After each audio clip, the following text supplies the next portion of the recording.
Washington DC की एक ठंडी और शांत रात। क्रिस मैकनील अपनी बेटी रीगन के साथ पुराने घर में रह रही थी। रीगन मासूम, प्यारी और हमेशा हंसमुख बच्ची थी, लेकिन अचानक उसके व्यवहार में बदलाव आने लगा। रातों को वह अजीब आवाजें करती, अचानक गुस्से में चीजें फेंकती और कमरे में उड़ती। क्रिस ने डॉक्टर बुलाए, दवाइयां दी, लेकिन कोई असर नहीं हुआ। धीरे धीरे घर का माहौल डरावना हो गया। दीवारों पर खरोंचें उभरने लगीं, कमरे में ठंडी हवा का प्रवाह और अजीब फुसफुसाहटें सुनाई देने लगीं। तुम क्यों आए हो यहां? रीगन की आवाज में अब मासूमियत नहीं थी, उसकी आंखों में कोई अज्ञात शक्ति झलकने लगी। क्रिस ने चर्च की मदद मांगी।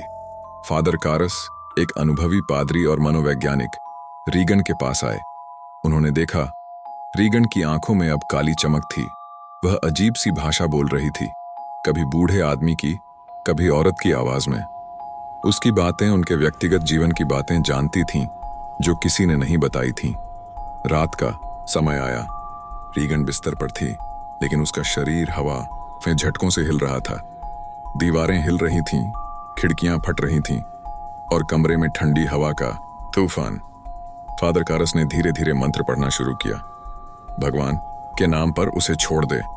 लेकिन रीगन जोर जोर से चिल्लाई, तुम मुझे हरा नहीं सकते। कमरे में हर ओर खून और झाग फैल रहा था। दीवारों से हाथ बाहर निकलकर फादरी और क्रिस की ओर बढ़ रहे थे। रीगन का सिर 360 डिग्री घूमा और उसकी आंखें आग जैसी लाल चमक से भरी थीं। फादर कारस और क्रिस घबराए हुए थे, पर उन्होंने हिम्मत नहीं छोड़ी। फादर मेरिन बुलाए गए, जिन्होंने पहले कई आत्माओं और दानवों को निकाला था। उनकी उपस्थिति से कमरे में गंभीरता और शक्ति का एहसास हुआ। रीगन के शरीर पर पकड़ बनाते ही वह अचानक जोर जोर से कदमों से कूदने लगी। फादर मेरिन ने मंत्र पढ़ना जारी रखा। रात के बीच में रीगन की चीखें घर के हर कोने में गूंजने लगीं। कमरे में हर चीज अपने आप हिल रही थी। टॉर्च की रोशनी झिलमिला रही थी। फादर कारस और मेरिन ने मिलकर रीगन पर पवित्र क्रॉस रख दिया, लेकिन दानव ने उनके दिमाग में प्रवेश कर लिया। उनकी आंखें लाल और विकृत हो गईं। कारस चीख पड़ा, इस मासूम को छोड़ दे। रीगन के मुंह से खून और झाग निकलने लगा। फादर मेरिन ने अंतिम बलिदान देने का निर्णय लिया। उसने अपनी जान देकर रीगन को बचाया। धीरे धीरे रीगन का शरीर शांत हुआ और उसकी मासूमियत लौट आई, लेकिन फादर मेरिन का दिल रुक गया। उसने रीगन को बचाया, पर अपनी जान गंवा दी। क्रिस ने अपनी बेटी से लिपटकर रोना शुरू किया। घर अब शांत था, लेकिन यह शांति बलिदान और मृत्यु की गवाही दे रही थी। रात के अंधेरे में वहां अब भी फुसफुसाहटें और ठंडी हवाएं रहती थीं। रीगन बच गई, लेकिन उसका डर हमेशा उसके भीतर जिंदा था। फादर कारस ने रीगन को बाहर निकालने की कोशिश की, लेकिन घर की आत्मा अभी भी जिंदा थी। रात के समय घर के पास से गुजरना अब भी खतरनाक था। फुसफुसाहटें, झटके और अजीब आवाजें। रीगन की आवाज अब कई स्वर में बदल गई, कभी बूढ़े आदमी की, कभी महिला की, कभी बच्ची की। वह कह रही थी, यह बच्ची मेरी है, इसे मुझे लौटाओ। कमरा हिलने लगा, फर्श दरकने लगे और फुसफुसाहटें अब चीखों में बदल गईं। क्रिस ने जोर से मंत्र पढ़ने की कोशिश की। फादर कारस ने अपनी पूरी शक्ति झोंक दी, लेकिन दानव की शक्ति इतनी प्रबल थी कि दोनों खुद हवा में तैरते महसूस कर रहे थे। दीवारों से हाथ बाहर निकलकर उनकी ओर बढ़ रहे थे। कभी कभी उनके पैरों के नीचे फर्श गायब हो जाता और वे जैसे खाली हवा में तैर रहे हों। फादर कारस ने रीगन के करीब जाकर उसका हाथ पकड़ा। रहीम महसूस कर रहा था कि रीगन की आत्मा लड़ रही है। दानव उसके दिमाग में प्रवेश कर चुका था और रीगन के विचार उसके अपने लग रहे थे। क्रिस चीखती हुई, छोड़ो रीगन, तुम उसकी नहीं हो। लेकिन दानव और मजबूत हो रहा था। रीगन का शरीर अब स्वतः हिल रहा था। उसके बाल हवा में उड़ रहे थे। आंखों की काली चमक अब लाल में बदल चुकी थी। फादर कारस ने गहरी सांस ली और अंतिम मंत्र पढ़ना शुरू किया। 7 स्वर्गदूतों के नाम पर तू यहां से बाहर निकल। दीवारों से झाग और खून टपकने लगे। फुसफुसाहटें चीखों में बदल गईं। रात के अंधेरे में सफेद साड़ी वाली डायन प्रकट हुई। उसकी आग जैसी लाल आंखें, विकृत चेहरा और हंसी इतनी क्रूर कि कानों में चोट पहुंचाती थी। डायन ने रीगन पर झपट्टा मारा। फादर कारस ने पूरी शक्ति से मंत्र पढ़े। क्रिस ने अपने हाथ और आत्मा झोंक कर रीगन को पकड़ा। जितना जोर फादर ने लगाया उतनी ही शक्ति डायन ने वापस दी। कमरे में हवा और धुआं इतना बढ़ गया कि चारों तरफ कुछ दिखाई नहीं दे रहा था। फादर कारस ने रीगन के गले में पवित्र क्रॉस रखा। डायन चीखती हुई धुएं में घुल गई, पर उसकी परछाई कमरे में मंडराने लगी। फादर ने जोर से अंतिम मंत्र पढ़ा, तू यहां से हट, मासूम को छोड़। धीरे धीरे कमरे की हवा शांत हुई।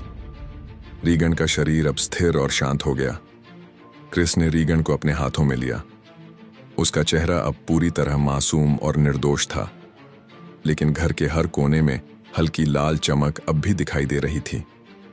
दीवारें हिल रही थीं, फर्श चरमराता था और कभी कभी फुसफुसाहटें अब भी गूंजती थीं। फादर कारस ने महसूस किया, दानव पूरी तरह नहीं गया। उसने खुद को तैयार किया कि यह लड़ाई अब केवल समाप्त नहीं हुई, यह जीवन भर की हो सकती है। रात के समय घर में हर कदम पर डर और अजीब घटनाएं थीं। फुसफुसाहटें, झटके और परछाइयां अब भी जिंदा थीं। क्रिस और रीगन का जीवन अब पहले जैसा नहीं रहा। हर रात वह डरावनी आवाजों और झटकों के साथ जागती। कभी कभी रात में रीगन बोलती, माँ, वह मुझे फिर देख रहा है। क्रिस रोते हुए उसे समझाती, डर मत, मैं यहां हूं। लेकिन दोनों जानते थे घर का अंधेरा हमेशा उनके साथ रहेगा। गांव वाले अब उस घर से दूर रहते हैं, लेकिन साहसी लोग जो भी रात में पास जाते हैं, वहां पर छायाएं और अजीब घटनाएं अभी भी होती हैं। कभी खिड़कियों पर खरोंच, कभी दरवाजों की चरमराहट। और जो भी घर में गया उसने वहां से सुरक्षित वापसी की कहानी शायद ही सुनाई। रीगन बच गई, पर उसकी मासूमियत और आत्मा हमेशा उस रात के डरावने अनुभव में फंसी रही। फादर कारस और क्रिस ने अपनी जान की कीमत देकर उसे बचाया, लेकिन रात का अंधेरा और अजीब शक्ति अब भी घर में जीवित है। और रात के अंधेरे में जब पूरा शहर सो जाता है, घर की परछाई, फुसफुसाहटें और झटके अब भी अपने शिकार की तलाश करती हैं। जो भी साहसी उस घर के पास गया, उसकी आत्मा कभी भी बाहर नहीं आई। अंधेरा अभी भी वहां है, और जो भी गया उसकी आत्मा हमेशा उस घर में फंस सकती है। यह डरावना घर अब केवल दीवारों और फर्श का नहीं, बल्कि अंधेरे और आत्माओं का द्वार बन चुका है। जो भी वहां गया उसकी कहानी सिर्फ भय और आतंक की गवाही देती है। रात का अंधेरा, झटके, चीखें और परछाइयां अब भी जीवित हैं, और घर हमेशा जिंदा रहेगा अब भी सुनाई देती थीं। क्रिस और रीगन का जीवन बदल गया। उनकी आत्मा अब उस अनुभव के गहरे प्रभाव में थी। रात के अंधेरे में घर की परछाई अब भी जीवित थी, और जो भी साहसी वहां जाता, उसकी आत्मा हमेशा उस घर में फंस सकती थी। रीगन अब पूरी तरह मासूम दिखती थी, लेकिन घर की दीवारों और कमरे की ठंडी हवा में कुछ अजीब मौजूद था। रात को हर जगह फुसफुसाहटें सुनाई देती। तुमने मेरी नींद क्यों तोड़ी? क्रिस हर समय उसके पास रहती, लेकिन रीगन की आंखों में कभी कभी काली चमक लौट आती। वह अचानक जोर जोर से हंसने लगती और उसके छोटे हाथ अपने आप हिलते।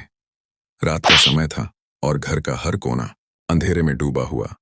फादर कारस ने अनुभव का उपयोग करते हुए रीगन को सुरक्षित रखने की कोशिश की। पवित्र पानी, ताबीज और मंत्रों से उन्होंने कमरे को सील किया, लेकिन घर के दरवाजे, खिड़कियां और फर्श अब उनके नियंत्रण में नहीं थे। कभी अचानक झटके, कभी दीवारों से निकलती परछाइयां। अंधेरे में हर शोर, हर हवा की गति डर को बढ़ा रही थी। एक रात रीगन अचानक गायब हो गई।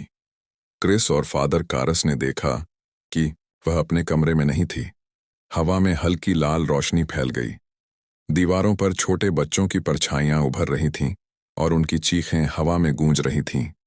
फादर कारस ने महसूस किया, दानव अब और भी शक्तिशाली हो गया था।